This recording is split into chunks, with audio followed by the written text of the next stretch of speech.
انتہائی ادب و احترام کے لائق استاد محترم حضرت علامہ مولانا محمد خالد محمود سیالوی صاحب، معزز و محتشم حاضرین و سامعین، اللہ رب العالمین کے فضل سے، اس کی بے پایاں رحمتوں سے رمضان مبارک کی آمد ہے، اور اللہ رب العالمین کا یہ برکتوں بھرا مہینہ تشریف لانے والا ہے۔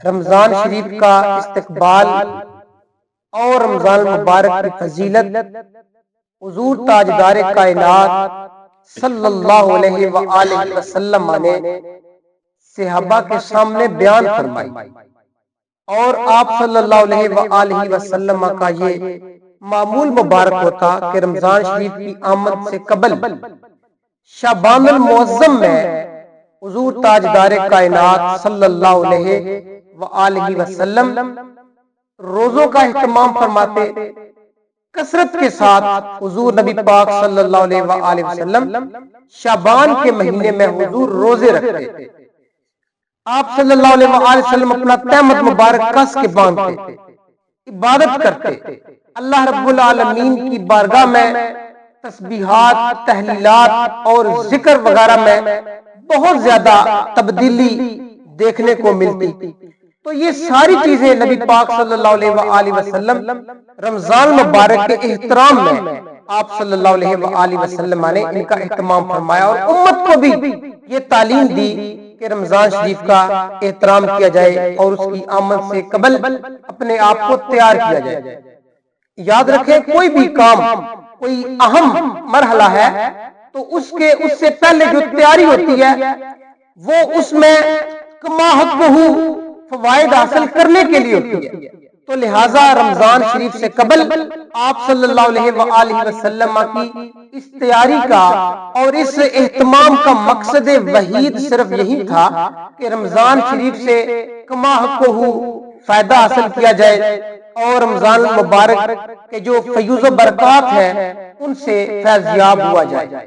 میں آپ حضرات کی خدمت میں حضور نبی پاک صلی اللہ علیہ وآلہ وسلم کی ایک تقریر، آپ صلی اللہ علیہ وآلہ وسلم کا ایک خطبہ جو فصاحت و بلاغت سے پر ہے، وہ ایسے بابرکت الفاظ ہیں جو خشف و زواج سے بالکل پاک اور مبرہ ہیں، ان میں کسی قسم کی کوئی لغو بات نہیں۔ آپ صلی اللہ علیہ وآلہ وسلم کا ایک ایک لفظ، سرکار دو جہاں صلی اللہ علیہ وآلہ وسلم کا ایک ایک جملہ، اس میں برکتیں ہیں، اس میں حکمتیں ہیں جن کو آپ صلی اللہ علیہ وآلہ وسلم نے بیان فرمایا۔ تو آپ سماعت فرمائیں، ان سلیمان الفارسی رضی اللہ تعالی عنہ قال خطبنا رسول اللہ صلی اللہ علیہ وآلہ وسلم فی آخر یوم من شعبان، کہ نبی پاک صلی اللہ علیہ وآلہ وسلم نے شعبان المعظم کے آخری دن ہمیں خطبہ ارشاد فرمایا۔ وہ خطبہ کیا ہے؟ فقال یا ایھا الناس، سرکار دو جہاں صلی اللہ علیہ وآلہ وسلم نے ارشاد فرمایا کہ ہے لوگوں، قد اظلکم شہر عظیم مبارک، کہ تمہارے اوپر ایک برکتوں والا مہینہ وہ سایہ فگن ہے۔ پھر فرمایا مبارک، وہ برکت والا ہے۔ شہر فیہ لیلۃ خیر من الف شہر، سرکار نے ارشاد فرمایا کہ اس مہینے میں ایک رات ایسی اللہ رب العالمین نے بنائی ہے جو 1000 مہینوں سے بہتر ہے۔ پھر ارشاد فرمایا جعل اللہ صیامہ فریضۃ، اللہ رب العالمین نے اس مبارک مہینے کے روزوں کو فرض قرار دیا ہے۔ وقیام لیلہ تطوعا، اس کی راتوں کا قیام وہ نفل کا درجہ رکھتا ہے۔ من تقرب فیہ بخصلۃ من الخیر کان کمن ادعا فریضۃ فیما سواہ، سرکار نے ارشاد فرمایا کہ جس نے رمضان المبارک میں کوئی ایک نیکی کا کام کیا تو اللہ رب العالمین اس انسان کو فرض کا درجہ عطا فرمائے گا۔ جس طرح رمضان شریف کے علاوہ اگر آپ فرض ادا کرتے ہیں تو اللہ رب العالمین اتنا ثواب عطا فرمائے گا کہ اگر آپ رمضان شریف میں آپ نوافل بھی ادا کرتے ہیں تو پھر سرکار دو جہاں صلی اللہ علیہ وسلم نے ارشاد فرمایا کہ اگر کوئی انسان رمضان مبارک میں فرائض ادا کرتا ہے تو پروردگار عالم اسے رمضان شریف کے علاوہ اگر کوئی 70 فرائض ادا کرتا ہے تو 70 گنا پروردگار عالم اجر عظیم عطا فرمائے گا۔ یہ ساری فضیلتیں، یہ ساری برکتیں رمضان مبارک کی ہیں۔ برادران گرامی قدر، اسی طرح پیارے آقا صلی اللہ علیہ وسلم نے ارشاد فرمایا کہ ہوا شہر الصبر، کہ یہ رمضان مبارک کا جو مہینہ ہے یہ صبر کا مہینہ ہے۔ والصبر ثوابہ الجنہ، سرکار نے ارشاد فرمایا کہ صبر کا اجر جنت ہے۔ شہر المواسات، حضور نے فرمایا کہ یہ خیر خواہی کا، بلائی کا مہینہ ہے، نیکی کا مہینہ ہے۔ وشہر یزاد فی رزق المؤمن، حضور نے ارشاد فرمایا کہ اس مبارک مہینے میں مومن کا رزق بڑھا دیا جاتا ہے۔ من فطر فیہ صائما کان مغفرۃ لذنوبہ، سرکار نے ارشاد فرمایا کہ جو اس مبارک مہینے میں کسی کا روزہ افطار کرواتا ہے، اللہ رب العالمین اس افطار کروانے والے کے گناہوں کو معاف فرمائے گا، یعنی وہ افطار کرانا اس کے گناہوں کا کفارہ بن جائے گا۔ پھر ارشاد فرمایا وَأُعْتِقَ رَقَبَتُهُ مِنَ النَّارِ، اللہ رب العالمین اس کی گردن کو جو ہے وہ جہنم سے آزاد فرما دے گا۔ وَقَالَ لَهُ مِثْلُ أَجْرِهِ مِنْ غَيْرِ أَنْ يَنْقُصَ مِنْ أَجْرِهِ شَيْءٌ، حضور نے ارشاد فرمایا کہ اس افطار روزہ رکھنے والے کا جو اجر ہے اس میں کوئی کمی کیے بغیر اتنا ہی اجر پروردگار عالم افطار کرانے والوں کو بھی عطا فرمائے گا۔ تو یہ ساری فضیلتیں، یہ ساری برکتیں اللہ رب العالمین نے رمضان شریف کو عطا فرمائی ہیں۔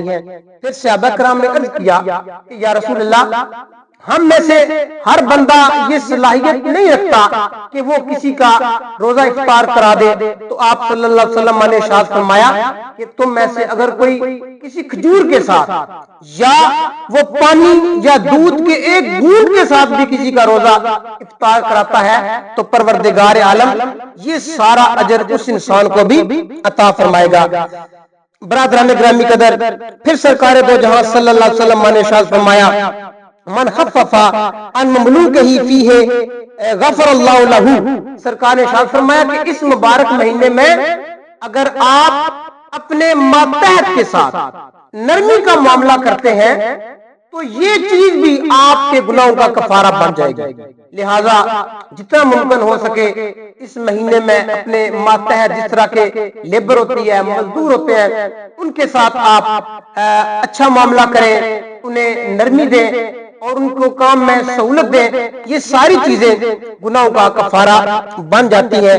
برادران گرامی قدر، اس کے علاوہ آپ صلی اللہ علیہ وسلم نے رمضان مبارک میں کثرت کے ساتھ شہادت لا الہ الا اللہ، یعنی لا الہ الا اللہ کے ذکر کی سرکار دو جہاں صلی اللہ علیہ وسلم نے تلقین فرمائی۔ پھر استغفار کا آپ صلی اللہ علیہ وسلم نے ارشاد فرمایا کہ استغفار کثرت کے ساتھ کرو۔ اور یہ دو ایسی چیزیں ہیں کہ اللہ رب العالمین کے لا ریب نام کا ذکر، لا الہ الا اللہ اور استغفار، یہ چیزیں سرکار نے فرمایا کثرت سے کرو۔